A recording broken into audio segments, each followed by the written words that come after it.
Hello दोस्तों, welcome to my channel Bihar board online classes. आज हम लोग क्लास 12 बिहार बोर्ड के हिंदी एग्जामिनेशन पैटर्न को समझेंगे। 2025-26 के बच्चों के लिए आज हम लोग देखने वाले हैं। देखिए, बिहार बोर्ड में हिंदी का जो एग्ज़ाम होता है उस एग्ज़ाम में पहली बात तो प्रैक्टिकल का एग्ज़ाम नहीं होता है।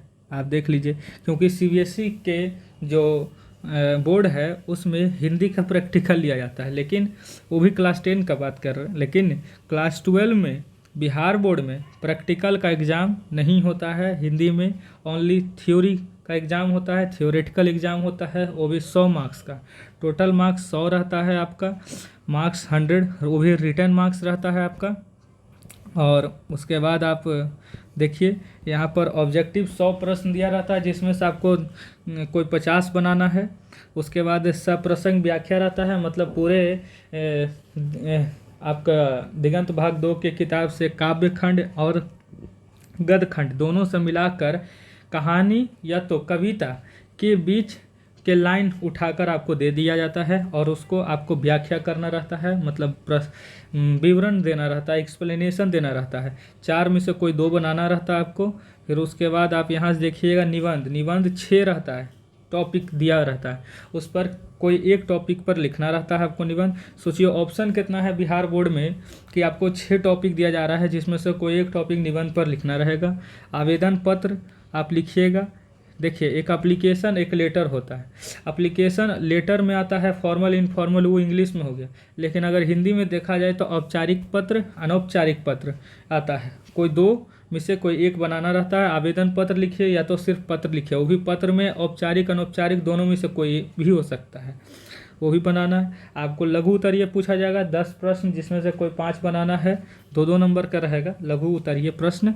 आपको दिगंत भाग 2 के पूरे काव्य और गद्य खंड के साथ साथ दिगंत भाग 2 के ही अंतिम के 3 चैप्टर जो है, गाइडी मोपासा वाला है, ये कलर की मौत वाला है, फ्रैंकवा वाला है, ये सब चैप्टर से भी प्रश्न पूछे रहते हैं।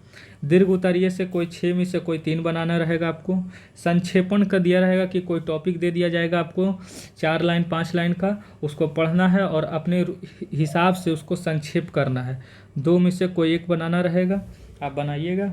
उसके बाद हम लोग चलते हैं बिहार बोर्ड एग्जामिनेशन का हिंदी बुक के, वो भी क्लास 12 के लिए, क्लास 12 के लिए आपको देखिए दिगंत भाग 2 का जो बुक आता है, वो आपका फ़ोटो दिखाएंगे। वो बुक का 40-50 का वो बुक है, आपको मिल जाएगा बुक स्टॉल पर आसानी से। और यही किताब के पीछे दिया हुआ 3 कहानियाँ, यही किताब जो है ना, इसके पीछे 3 कहानियाँ दिया है उस। हाँ देखिए, दिगंत भाग 2 जो है ना, उसके जो बुक है ना, वो बुक हम दिखाएंगे आपको। वो बुक के अंतिम में दिया हुआ ही 3 कहानी है। अमूमन कोचिंग में ये कहानी नहीं पढ़ाया जाता है, तीनों कहानियाँ सिर्फ ऑब्जेक्टिव रटा दिया जाता है, लेकिन आपको हम तीनों कहानियाँ पढ़ाएंगे। गाइडी मोपासा वाला एक कहानी है जो रूस के लेखक हैं, एक कलर की मौत एंटोन चेकोव्स वाला है, और एक फ्रैंकवा वाला है। ये तीनों कहानी आपको मैं ज़रूर पढ़ाऊँगा इसी चैनल पर। फिर उसके बाद आते हैं ऑब्जेक्टिव में। ऑब्जेक्टिव में किस किस टॉपिक से प्रश्न पूछा जाता है वो आप देख लेंगे। मुहावरा से 1 से 2 प्रश्न रहता है। शुद्ध अशुद्ध मतलब कि आपको दिया रहेगा शब्द और उसमें से कोई 4 शब्द चुनना, 4 शब्द रहेगा, उसमें से कोई एक शब्द सही या तो गलत प्रश्न के अनुसार चुनना रहेगा। इससे 2 से 3 प्रश्न रहेगा। देखिए, किताब के प्रश्न, ग्रामर के अलावा किताब के भी प्रश्न रहेंगे। 3 कहानियों से 4 से 5 प्रश्न ऑब्जेक्टिव और 1 या 2 प्रश्न लिखित रहेगा। वो जो 3 कहानियां हैं दिगंत भाग 2 के अंतिम में, जो हम बताए गाइडी मोपासा वाला, फिर उसके बाद एक बताए फ्रैंकवा वाला, एक एंटोन चेकोव्स कलर की मौत वाला, उससे आपको लघु उत्तरीय में, दीर्घ उत्तरीय में प्रश्न नहीं रहता है, लघु उत्तरीय में 1 से 2 प्रश्न आपको देखने को जरूर मिलेंगे। और आपको ऑब्जेक्टिव में लगभग 5 प्रश्न या 6 प्रश्न देखने को मिलेगा। क्योंकि बहुत ही आसान कहानी है, ये जो गद्य खंड है ना दिगंत भाग 2 के, उससे भी कई कहानियों से भी बहुत आसान कहानी है, आपको हम समझा देंगे बहुत ही आसान भाषा में। फिर उसके बाद चलते हैं, देखिए सर्वनाम से 3 से 4 प्रश्न पूछा जाएगा, वो भी बहुत ही आसान रहता है। जातिवाचक चुनना रहेगा आपको, व्यक्तिवाचक चुनना रहेगा 4 ऑप्शन में से। सर्वनाम में 1 से 2 प्रश्न आएगा, ज़्यादातर इसमें निजवाचक, निश्चयवाचक, अनिश्चयवाचक से प्रश्न रहेगा। फिर उसके बाद क्रिया से रहेगा प्रश्न, उसमें भी सकर्मक अकर्मक पूछेगा 1 से 2 प्रश्न। विशेषण में आपको 2 से 3 प्रश्न पूछ सकता है, क्रिया विशेषण में 2 से 3 प्रश्न पूछता है, काल से भी 2 से 3 प्रश्न रहता है। पदबंध से 1 से 2 प्रश्न रहेगा, नहीं तो नहीं भी रहता है पदबंध उतना। जब विशेषण आएगा तो पदबंध नहीं आएगा। अनेक शब्दों के लिए एक शब्द के एक या 2, देखिए मुहावरा और ये जो है ना मुहावरा और ये, इससे 1 से 2 प्रश्न रह जाता है। कभी मुहावरा आ जाएगा 2 से 3 एक शिफ्ट में, तो दूसरे शिफ्ट में अनेक शब्दों के लिए एक शब्द नहीं आएगा, वैसे ही कर आता है। लिंग जो है 3 से 5 प्रश्न हमेशा इसमें से क्वेश्चन रहता है, स्त्रीलिंग, पुल्लिंग, नपुंसक लिंग वाला में। फिर उसके बाद संधि से 5 से 7 प्रश्न रहेगा आपको। फिर उसके बाद उच्चारण स्थान जो है, उच्चारण स्थान, कंठ, तालु, मूर्धा, ओष्ठ, ये सबसे आपको दंत, ये सबसे 3 से 5 प्रश्न रहेगा आपको। फिर उसके बाद उपसर्ग से 4 से 5 प्रश्न रहेगा। प्रत्यय से भी 2 से 3 प्रश्न रहेगा। अगर उपसर्ग से ज़्यादा आ गया तो प्रत्यय से कम, प्रत्यय से ज़्यादा आ गया तो उपसर्ग से कम रहेगा। समास से 4 से 5 प्रश्न रहेगा, तत्पुरुष समास और आदि तत्पुरुष समास। फिर उसके बाद द्विगु समास, अव्ययीभाव समास, ये सब से प्रश्न रहेगा 4 से 5 प्रश्न आपको एग्जाम में देख।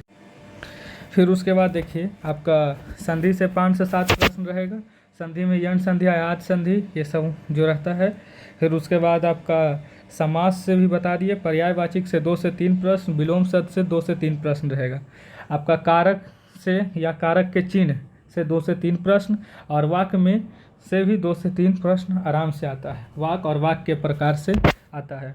देखिए नंबर ऑफ क्वेश्चन ये है कि बुक से 55 क्वेश्चन और ग्रामर से 45 क्वेश्चन आता है। ये किसके लिए है? ऑब्जेक्टिव के लिए है, ठीक है, ये नहीं कि सब्जेक्टिव के लिए। सब्जेक्टिव में ना आपका ग्रामर से एक भी प्रश्न नहीं पूछा जाता है। जैसे पहले हम लोग को पूछा जाता था क्लास 8-7 में संज्ञा क्या होता है, सर्वनाम, क्रिया विशेषण, ये सब लिखे नहीं। सब्जेक्टिव में आप निश्चिंत रहिए, एक भी प्रश्न ग्रामर से नहीं रहता है। जो रहेगा ऑब्जेक्टिव में रहेगा, वो भी 45 प्रश्न आराम से रहता है। 45 से ज़्यादा भी हो सकता है और कम भी हो सकता है, लेकिन 45 से ज़्यादा ही रहे, कम नहीं होगा ग्रामर में। अब बुक का आराम से 50-55 के बीच में रहता है। ये एक रेशियो भाई कि आप अंदाज लगा लेंगे। देखिए रिकमेंडेशन यही है कि आप दिगंत भाग 2 जो बुक है उसको जितने बार आप पढ़िए, साहित्य का बुक, काव्य का बुक जितना बार पढ़िए, दिमाग में छाप लीजिए। आपको इसी से लाइन बाय लाइन पढ़िए, इसी से ऑब्जेक्टिव सब्जेक्टिव बनेगा। फिर उसके बाद ग्रामर के लिए देखिए स्टैंडर्ड बुक कोई लीजिए, जैसे मानक हिंदी व्याकरण एक किताब है, वो भी ले सकते हैं। अपने अपने जो क्षेत्र में बढ़िया बुक है, बुक स्टॉल से आप ले सकते हैं, लेकिन स्पेसिफिक बुक बिहार बोर्ड के लिए नहीं है, बिहार बोर्ड का, ठीक है, हम पहले ही कह देते हैं बिहार बोर्ड के लिए स्पेसिफिक बुक नहीं है ग्रामर के लिए, ठीक है। फिर उसके बाद अगर हमको प्रीवियस ईयर का क्वेश्चन देखना तो आप एनुअल क्वेश्चन प्रैक्टिस करिए। जैसे आप 26 में एग्जाम दीजिएगा तो 25 का प्रैक्टिस करिए, 24 का, 23 का। जो मॉडल पेपर आता है दिसंबर में बिहार बोर्ड के द्वारा ऑफिशियल, उसको प्रयास करिएगा। मार्केट से मतलब ये मार्केट में प्रकाशन बेचता है, 3 को खुद का रहता है, 1 बिहार बोर्ड का रहता है। आप मोबाइल से निकाल लीजिए, जो दिसंबर में आता है उसका प्रैक्टिस। सेंटर क्वेश्चन का प्रैक्टिस करिए आप 2-3 साल, 4-5 साल पहले का।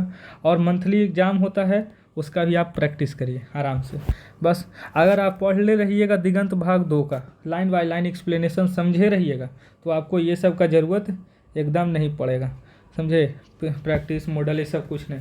अगर आप नहीं पढ़े हुए रहिएगा तब तो फिर बहुत मार्केट है, बीवीडी गाइड है, फिर ब्रिलियंट, गोल्डन, इस सब पर उतना भरोसा नहीं करने का है। आप इतना ही प्रैक्टिस करिए, आपका आ जाएगा ना मार्क्स। फिर उसके बाद देखिए बुक जो है यही है दिगंत भाग 2, ये बुक है कक्षा 2 का, 40-50 का ही बुक है, ठीक है। Thanks for watching my video. आपको समझ में आया होगा, मुझे यह आशा है। इस वीडियो के माध्यम से बिहार बोर्ड के एग्ज़ाम पैटर्न के बारे में आपको समझ में आया होगा, यह मुझे आशा है। धन्यवाद।